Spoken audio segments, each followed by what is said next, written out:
Swim 1 on Carpe Napoleon 1 lake.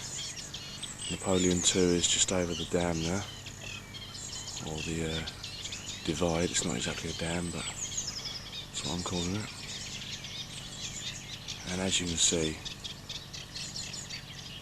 you could fish 20 rods in this swim and have a good place to cast every single one of them. That far bank is just feature city.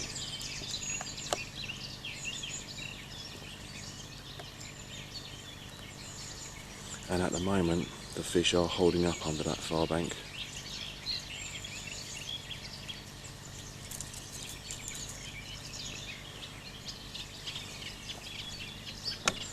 There's bankside cover down the right hand side of swim 1, and that's produced me most of my fish down there.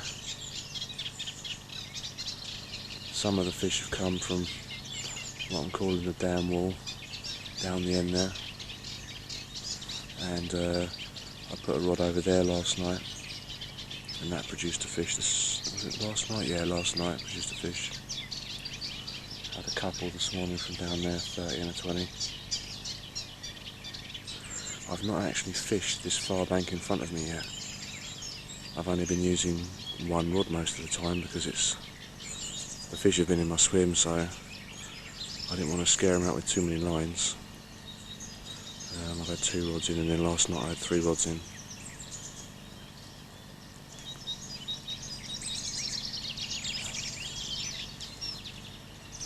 There's some weed over the back there. Most of the lake is weed free. There is a few tufts under the surface which you feel sometimes when you play a fish, but I've not had any problems so far. And I'm no expert on weed fishing, that's for sure. The fish just seem to wiggle their head and they're around it once they get pulled up to that little weed bed.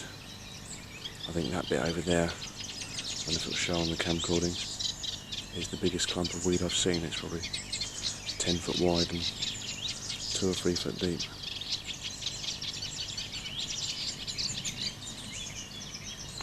Another little clump of weed there. I've not tried this margin at all. There's not a lot of cover on this margin in comparison to the far margin. And like I said at the start, with so many different places to put a bait, there's no need to fish this close margin at the moment, although I'm sure as the lake matures and the fish get a bit more wary, they'll move around a bit more once certain areas get hammered.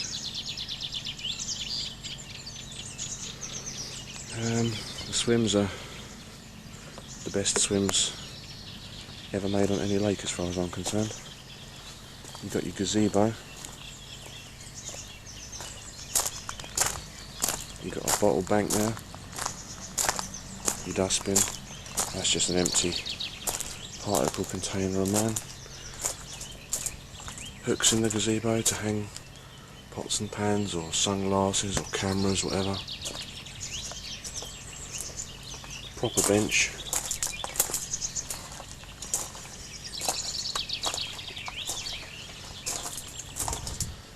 As you can see there in swim 1, they're all double swims, 1, 2, 3 and 4.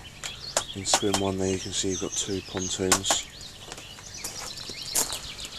The water level's down now compared to what it was a few months ago. But you can still get down the bank next to each swim to get your bait boat in and out, no problem.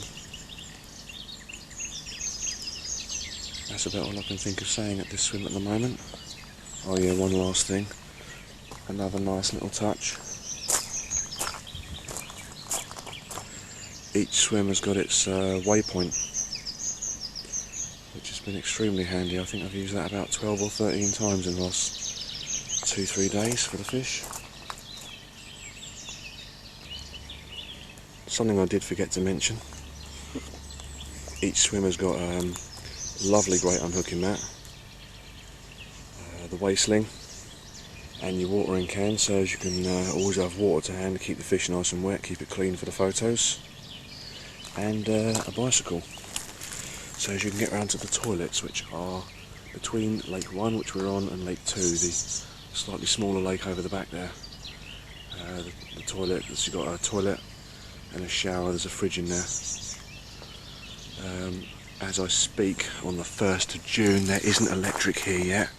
The owner's waiting on the French to do that side of things, but over at our little kitchen area here, or the bar, we've got some power points under there, 2 power points, so once the electric's in, bait boat charging, mobile charging, little DVD player. Not that I've needed it so far, the fishing's been far more interesting than watching it. Let's go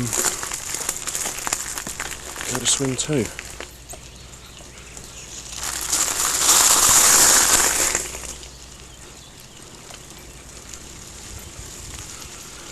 Just a 30-second commute by bicycle.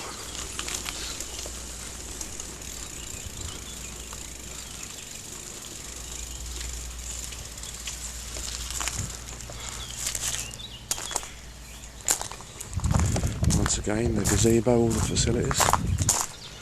That's in every swim.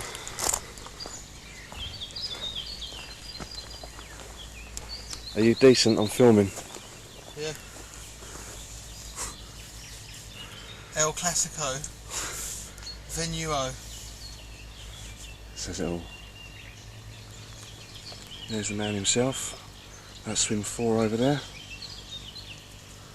Looks like he's done a bit of pruning. Just can't stop him working.